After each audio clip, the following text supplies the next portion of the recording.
I'm co-host James Ash. And I'm co-host Phil Scaife. Welcome to the Business Lockdown.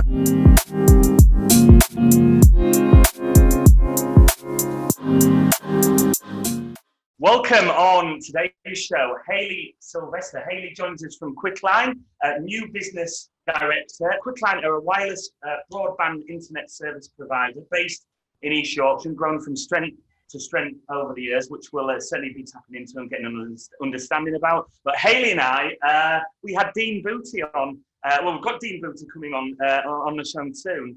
And we spoke that Phil, Dean and I were at school together, Dean was sandwiched in the years between us. Well, Hayley and I were in the same class right through school, and we were actually best friends at school, Hayley and I, in relay teams together and all sorts. So this is going to be an interesting episode. It's really great to see you, Hayley. And so welcome to today's show.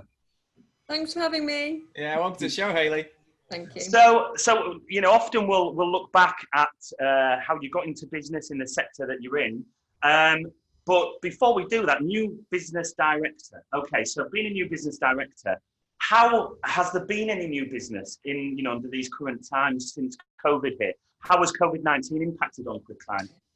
Yeah, I mean there has. Obviously, it's growing. Our business is growing. We have seen it's sort of like stagnant at the moment, but people are still needing broadband services.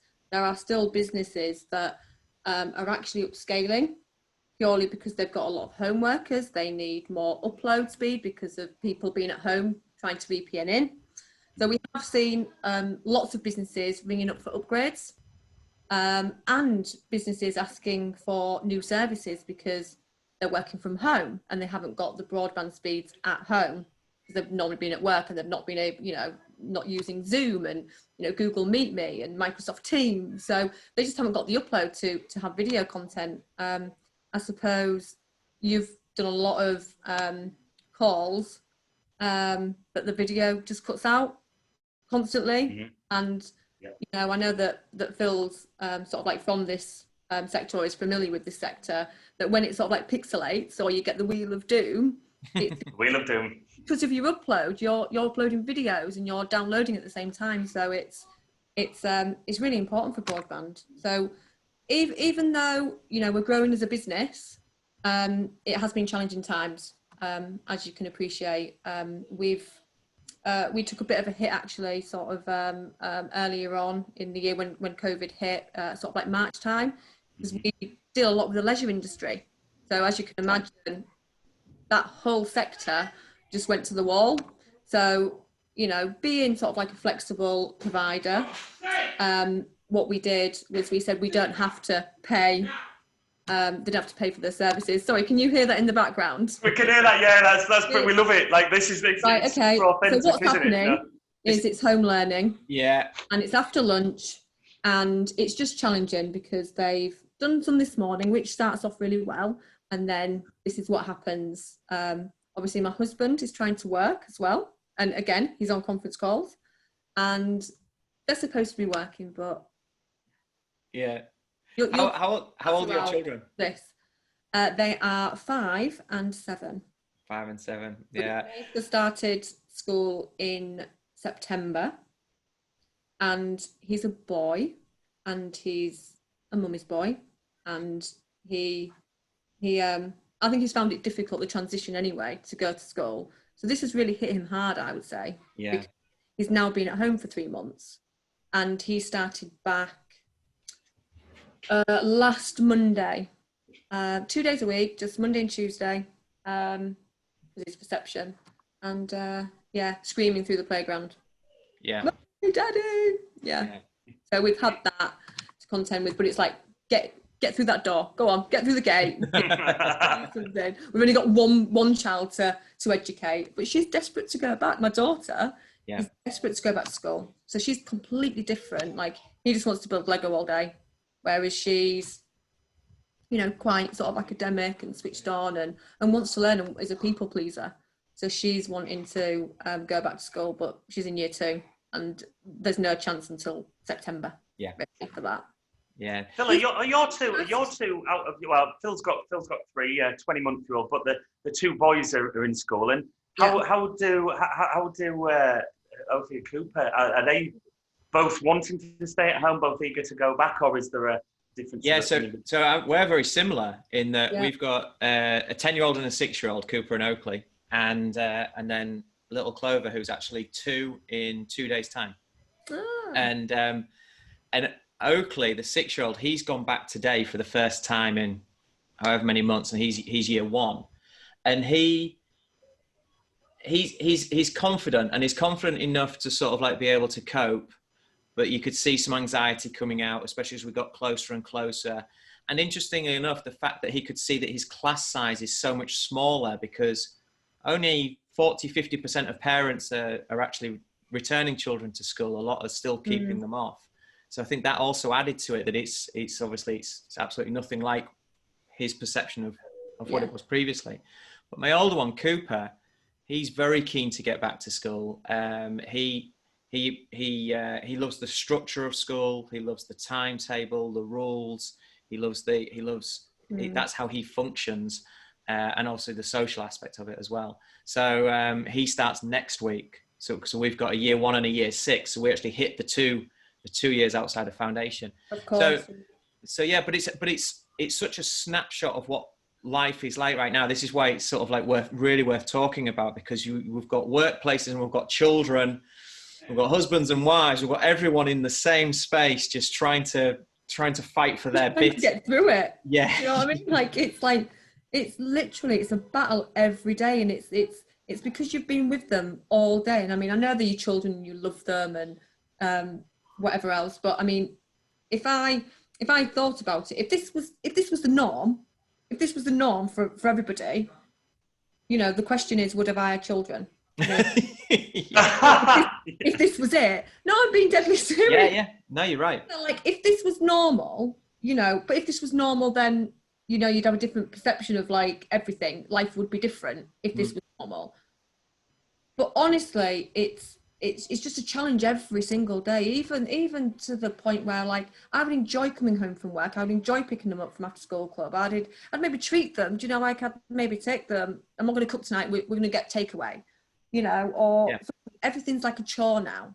Do you know, like, even putting them to bed, do you know, like giving them a bath, we're just like, oh God, no, we've got to put them to bed, you know, and that's even a chore. And normally after a day's work, it's like, right, let's get them to bed, let's read them a story, you know, and then it's our time. That's just, you know, it's just like, oh God, I can't be bothered, you know, to put them to bed, because it's you've been with them. Oh, the boundaries. That's awful thing, because I'm a parent and I love them, but the boundaries and the definitions have all gone, haven't they? So it just merges. Do you feel guilt? Absolutely. My kids are constantly saying to me, "Mummy, you are always on conference calls. You're always on your phone." And actually, you know, if I'm doing something, I'm in the middle of something, and you've got to concentrate, or doing a report, or, you know, it was the board meeting last week, for example, and, you know, I have to put things together. And I'm just like, 1 minute, and all Walter wanted, he wanted a cuddle. He would sit on my knee, and I just sort of snapped at him a little bit. And, you know, then my husband was like, you don't need to do that. Just, do you know what I mean? Just like calm down a bit. But because you get that pressure, and because you're you know, and you'll know from being directors of businesses and having your own business and being responsible, you have a responsibility to the people in your workforce, you know, to always be there as well when they're asking your questions. So it's not just, oh, sorry, I can't do that. It's like, it's my responsibility, you know, and it's only me that can do it or make that decision. So I put a lot of pressure on myself, you know, so, you know, and that's because of like fear of failing, really. You know, I don't want to fail at my job, and then that would mean, you know, failing as, you know, I won't be able to treat my kids. You know, so you have all that pressure as well. But predominantly, life is good. You know, I'm smiling. I get up every morning and do exercise, and that's still something that I need to do, you know, to feel normal. But yeah. I think it's so much about your school or your kids' school, but the school that my children go to have been appalling.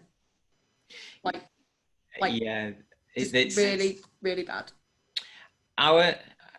I can look at this two ways, because our school has been very hands off, like with education packages and things like that. Now that I looked at it one day and I thought, well, where's the support? Where's the work packages? Where's the assisted teaching and things like that? But then you look at it a different way, which my wife, Keris, she sort of highlighted from it. It's like, but that's actually taken a lot of pressure off us as parents. They're not expecting us to be parents and teachers. They're just expecting us just to get through this. Yeah. So in actual fact, there's a lot of positivity to be taken from like the fact that they haven't been constantly sort of. Yeah, it's a double-edged sword, isn't it? Yeah, absolutely. I've thought about this. If they were structured, how would I cope with that? Yeah. If it was 9 o'clock on a Google Classroom, you know, do I have a spare laptop? Do I have 2 spare laptops? No, I don't. You know, where would they do it? Get the tablets, but really to do something, you know, on a small sort of like Android device, it's not. I'd have to go out and buy some laptops. So I would do that. But yeah, so the school has been very lax with it. However, on the flip side, that's given me the opportunity to sort of go, well, they haven't sent it, so they let go. Yeah, because I have friends who do have a Friday, send the stuff in Friday morning and will report back to you Friday afternoon. And I can't imagine how that would possibly work in this dynamic. Yeah. I also think it's so much harder for mums, working mums at home in this period of time, because at the end of the day, your mum, you know, we do have a different. You can't switch that off. No. Without a doubt, the makeup of mum and dad are completely different, and what pulls on our heartstrings is different. And we do have a lot of, I have a lot of guilt, like what you said earlier, definitely. Yeah. What would you? We've spoke about a lot of challenges there about this environment and this change of lifestyle that we've experienced over the last 3 months. What have been some of the positives that, you know, the real bonuses about this shift? Because it can't have all been doom and gloom and challenging, surely. But so what have you taken? And maybe you might be aware of it now, but are there things that you'll look back on this unusual time that we've all experienced, but particularly you guys as parents, that you're aware that when you look back, you'll really treasure about that different time that we're now in? Positives have been, I mean, it's the only positive that I can sort of like relate to and be honest about, is the fact that, you know, we can be really quite relaxed in the morning, you know, and have breakfast together and not having to rush out the house. You know, that to me is quite important. And obviously, yeah, spending time with them and not rushing around. But ultimately, from a business side of things, I do think it's opened up a lot of doors for people to work from home. Like, a lot. Like, to the point where the team have been more productive at home, not having to commute for 45 minutes in the morning to get into the office. You know, actually people starting their day at 8 o'clock as opposed to 9, you know, so and you're getting more work out of these, you know, the workforce. Yeah.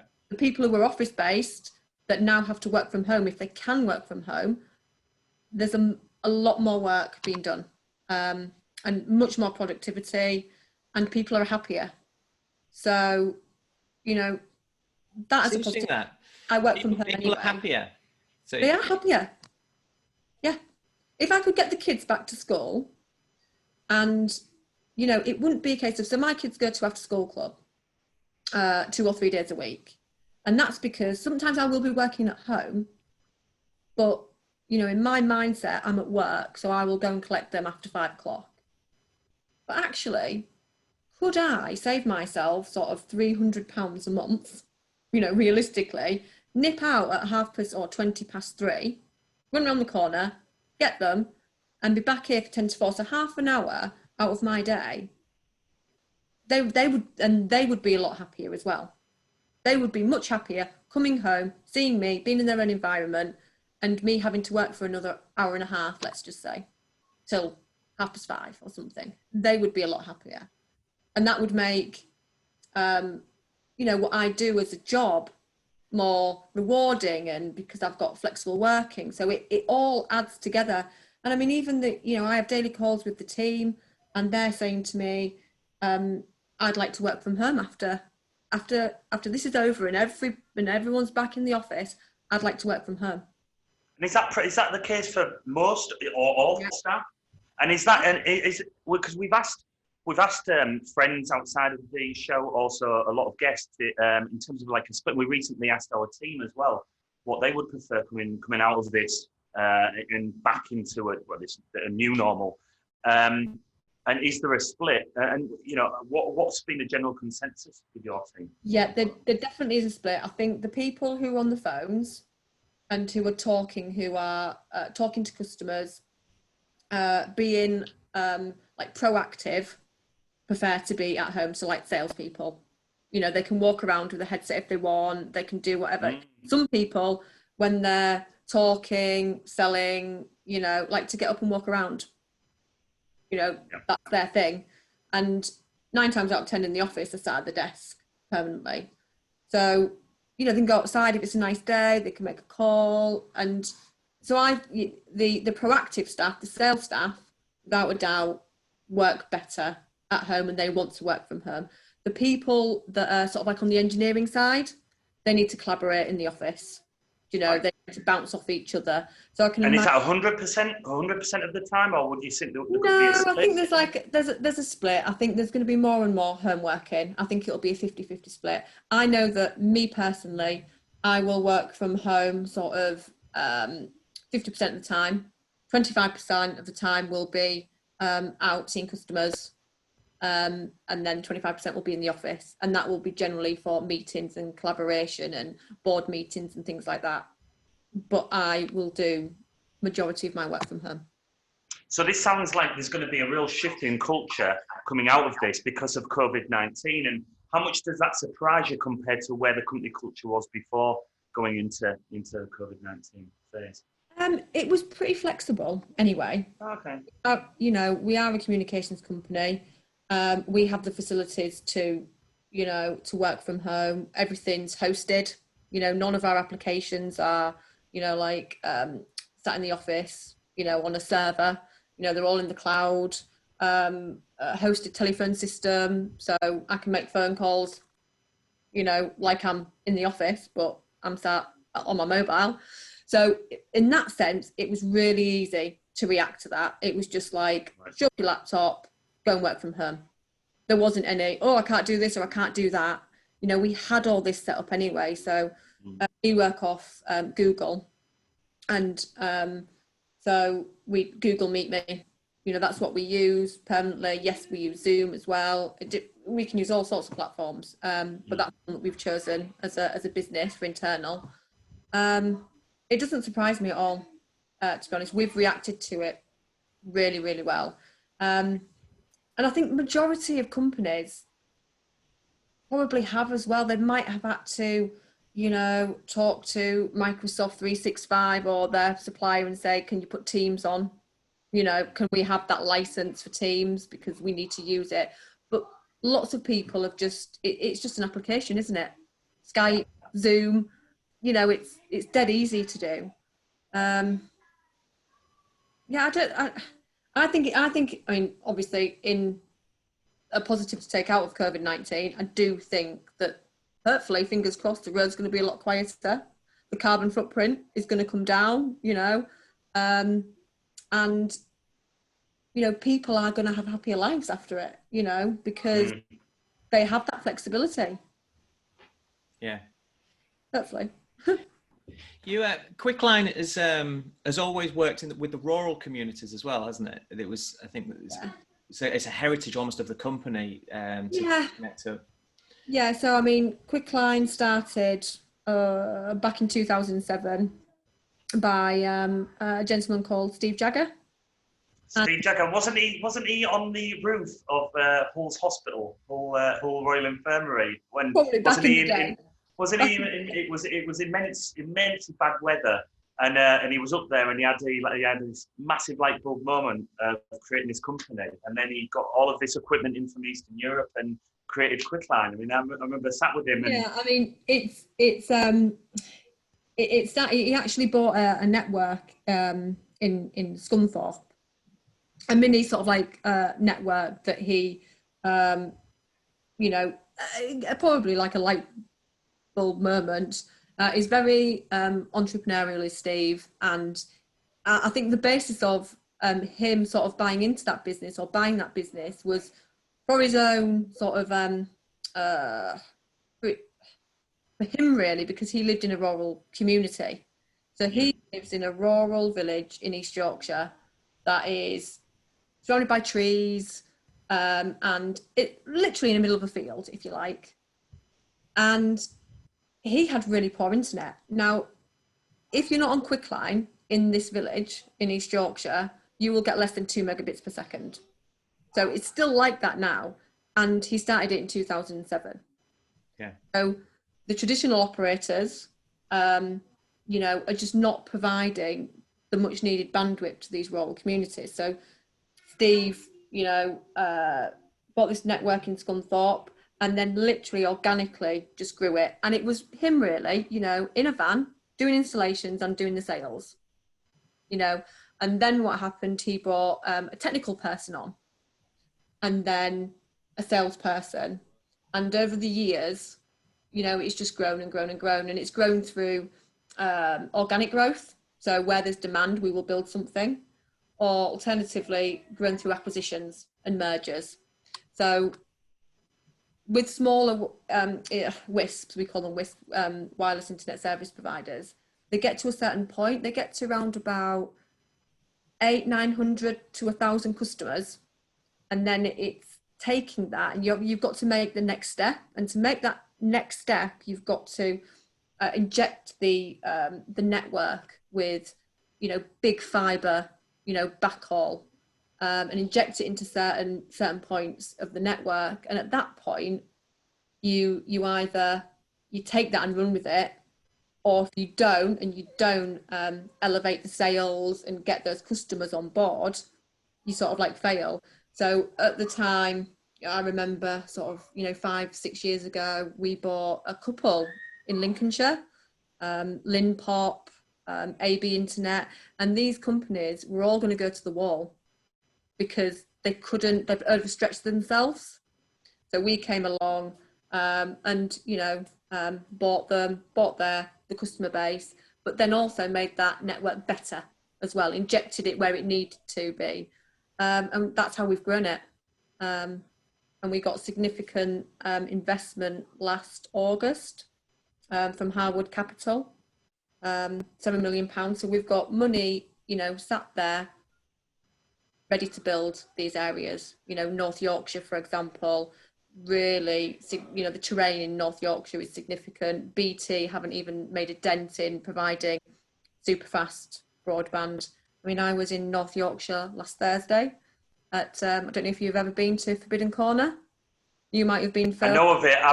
I know of it. Have you been, Phil? No, I've not been. It's on the radar. Obviously, the kids know of it as well. Like, yeah, and they're probably at the right age because it's I think it's not like a maze or anything, but there's like quirky trails and clues. Yeah, it's just the guy's garden, isn't it? Or it started as just the guy's garden. Yeah, and I mean it's quite beautiful. So we're working with Forbidden Corner and the Tulpgill Estate to provide them with coverage, because you go there and it's literally in a black spot. No mobile phone coverage, no internet coverage whatsoever. So people go there and they've got nothing. You know, I went there last Thursday and it was literally just nothing. The nearest town was Middleham, and you had to drive 2 miles to get a mobile phone signal. And I mean, how can you live like that? Yeah. No mobile phone connectivity. So we're working with them. We got awarded a project, and we're the lead partner, a project called MANI, Mobile Access North Yorkshire. And with that, it's all to do with not spot areas in North Yorkshire. So we're delivering schemes, and it's a proof of concept. So it's an R&D project, but hopefully it's something that we can facilitate and then prove the concept and move it into other areas. Yeah. So yeah, like Dalby Forest, that's another area that is a bugbear for me. I go there quite a lot, and no mobile phone coverage. You know, what if I needed the emergency services or, you know, something, you know, I needed to make a call? There's nothing. Yeah. Do you find yourself where it would be somebody's frustration where you're visiting an event or going to see someone, and where somebody would be frustrated, we're not getting a signal, are you thinking this is a perfect opportunity to expand into? Honestly, the parish council meetings that I've attended, obviously not recently because of the lockdown, you've got people that have got less than 2 megabits per second. They get like, and some people have less than 1, like 0.5, you know, kilobits per second. That's like dial up, you know, like bonding lines together. And literally they're constantly with the wheel of doom, you know. But then again, that's in rural communities, that's what they've always had. You know, if they've always lived in that house, that they've always had that. And it's almost like sometimes you go to a community and say, you watch Netflix, and they're like, no, don't know what that is. It's because they're not educated that they can do that. So when they go, and I say this to them, if you go to a shop and buy new TV, you're likely to buy, you know, a 4K TV now. You can watch Now TV, Netflix, it'll all come up, Amazon Prime. Oh no, we can't do that. It doesn't matter if it takes 2 days to download a movie. I'm like, what? You know, but it's an education piece, and slowly people are getting, you'll have broadband champions in certain villages, a community thing if we're going to build something. And what happens is you get your early adopters, and then you'll get the people that are sort of like left behind almost, will eventually come to us, but it might take them 6 months, take them a year. But, you know, it's there, and it's just that education of there are alternatives out there, and not many people know about alternatives. They're just waiting for BT to come and do it, but they're not going to do it because it's not commercially viable for them to do it. No, because that's the thing, isn't it? Just for people that don't understand the technology, the summary of it is BT are putting cables in the ground, which is incredibly time consuming, expensive. You need land ownership deals and all sorts of things. Yeah. But your technology is through the air, and you can you piggyback it and jump it, and you can hit houses in the middle of nowhere just by sending it through the air. Which you don't need these lengthy wayleaves. You know, we can bounce the signal. You know, in certain villages, you might have a group of houses that can get a connection from a repeater site. However, there's a house behind a block of trees, some poplars that you just can't get to. We can bounce the signal. Yes, we might have to go to a property and say, can we put an extra piece of equipment on your building so, you know, Mrs. Smith can get a connection? Oh, of course, that's absolutely fine. Yeah. It's not using any more electricity, or it's just literally bouncing that signal across. Yeah. And that's the beauty of wireless as opposed to cables in the ground. We're not having to dig up the roads. And like you say, it's expensive. Yeah, I mean, there must be so many rural properties that you've connected up that, I mean, what must lockdown have been like if those thousands and thousands of houses hadn't had the internet access that you provide? I mean, it's hard to imagine what it must be like, and the education, the lack of online education being a major handicap to people. Yeah.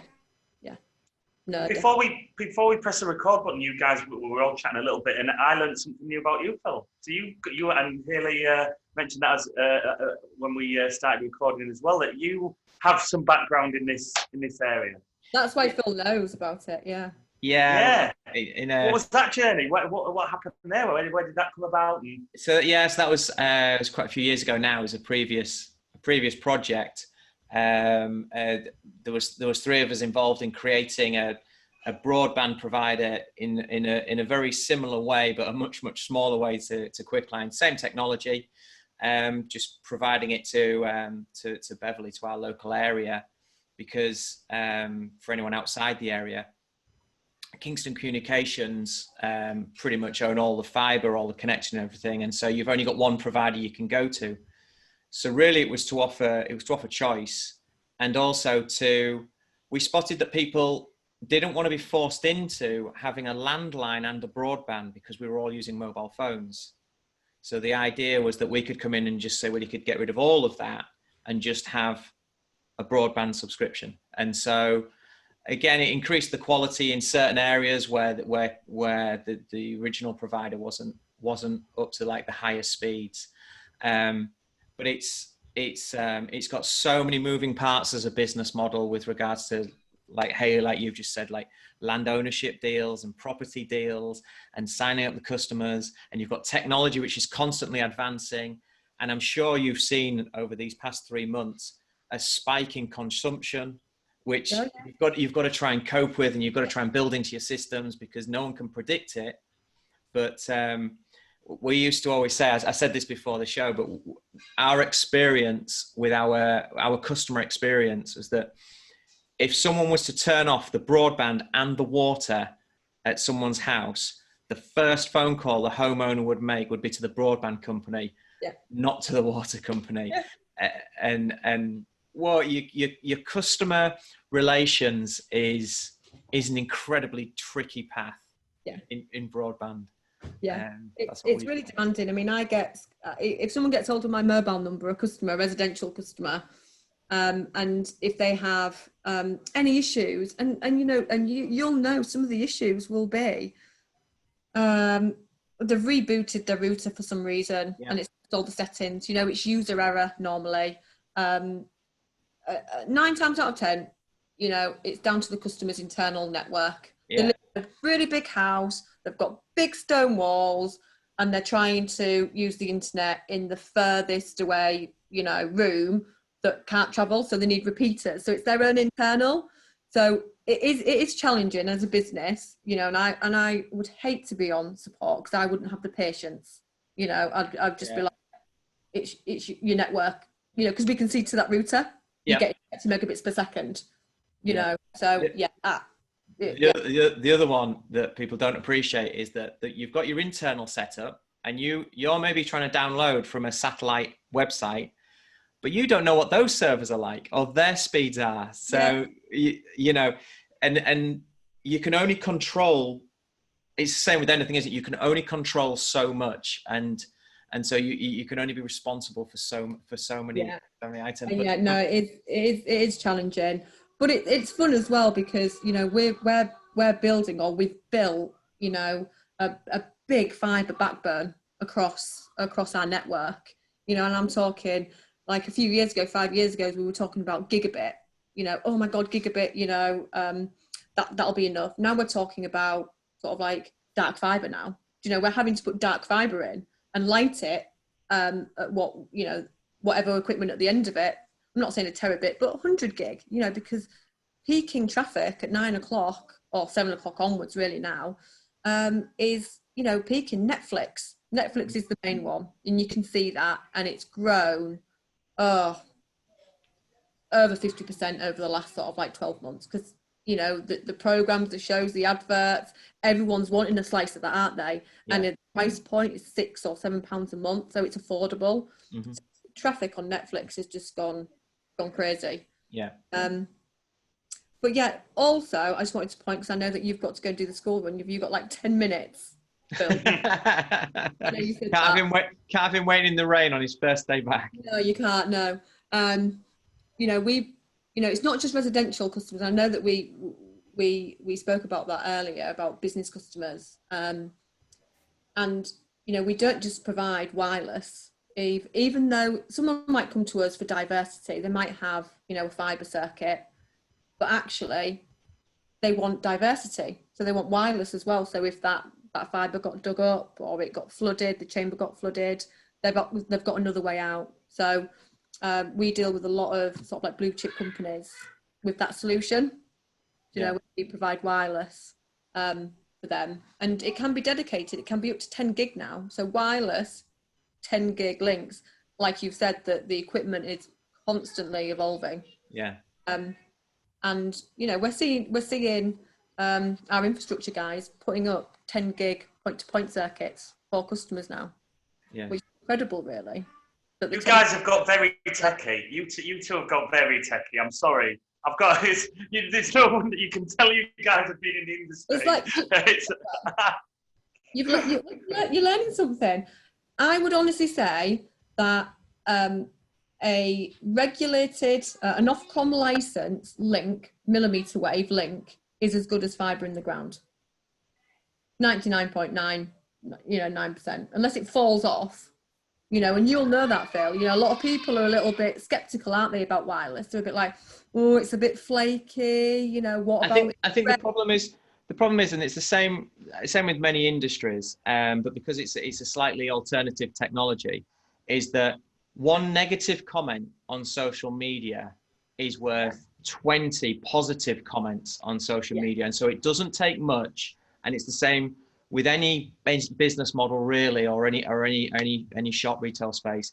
You've got to really, really protect and work with those negative comments and work your way of turning it into a positive conversation out in the open, so that it doesn't overpower all the positive conversations. Yeah. And I think that's the issue, and that's what we learned and took from our episode there, and we don't want to go back. But I think that's probably true for a lot of business models, isn't it? That you as the owner and as an operator, you get very sensitive to something negative, and you want to defend against it.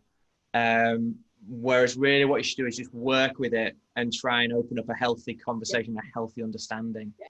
So, I mean, like I said to a lot of customers, I will be honest with businesses that I talk to. If they can get fibre to their premise, I will say to them, that's great. However, we can complement that service, by putting a wireless link in, so I say, go for fibre. That's absolutely fine. That's perfect. If you can afford it and that's what you want, and it's not going to cost you any, excess construction charges to get that fibre in, go for it. However, what Quickline can do is, bolster that and complement that service.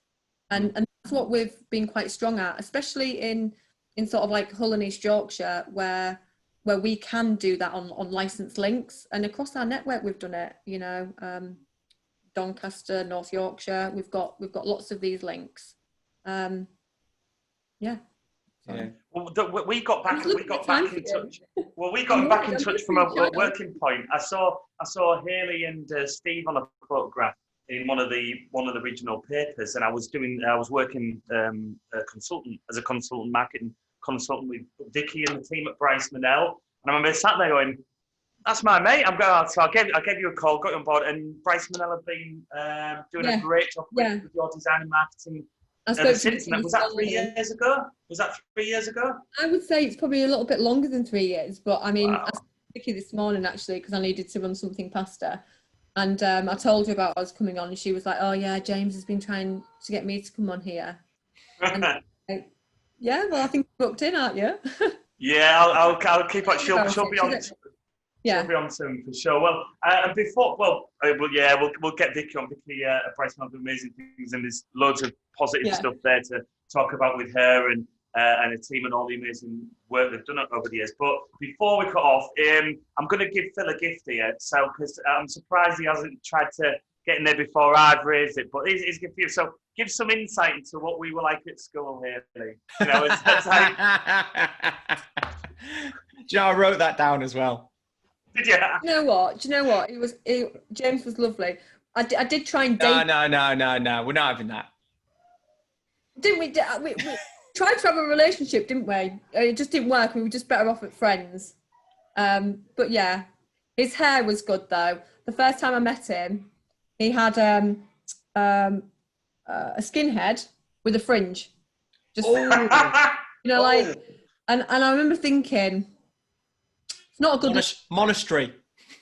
And I don't even think that's a thing anymore. If I ever see that on a kid, I'll be like, oh my God, that was like, from like 19 fringe, shaved head. It was just like shaved head and a fringe.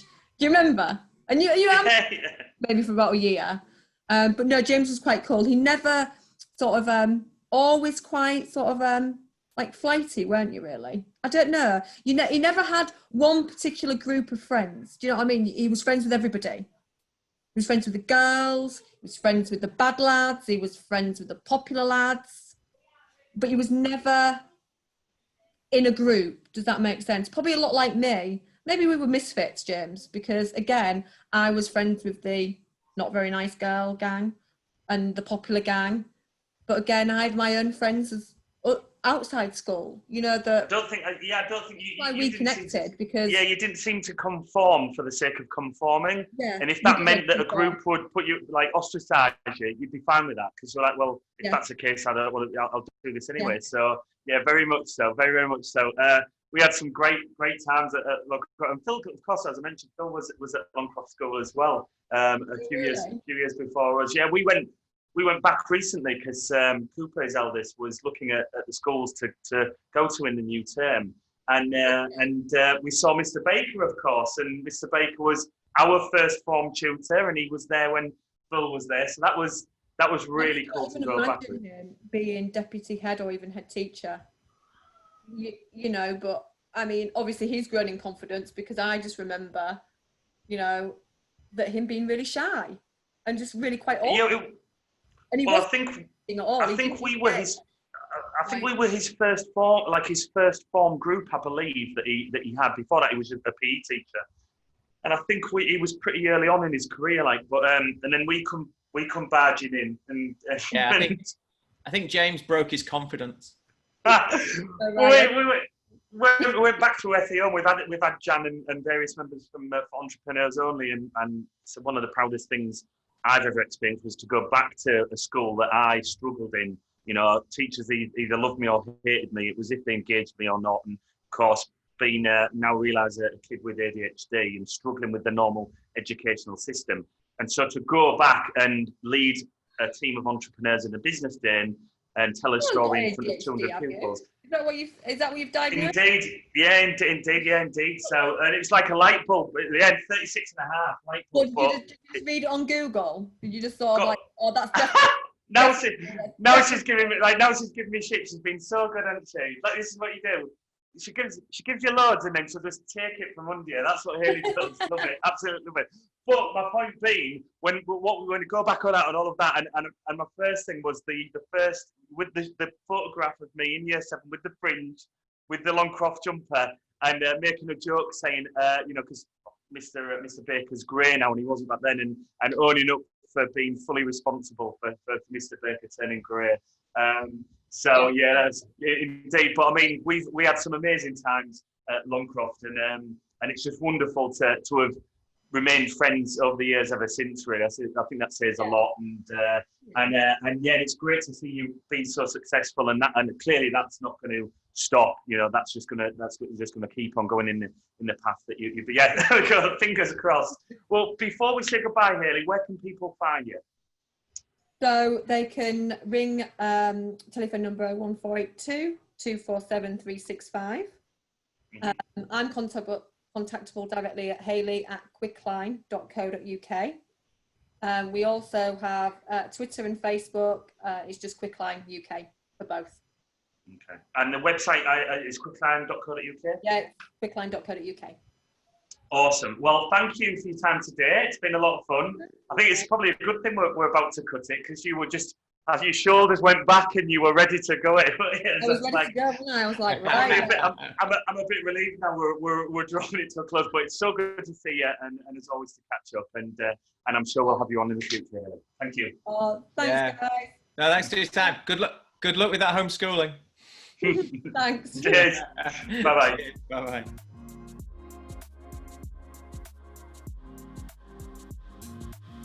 Thank you so much for joining us on the Business Lockdown. Please comment, like, share and subscribe to help build our global community. We look forward to seeing you all soon.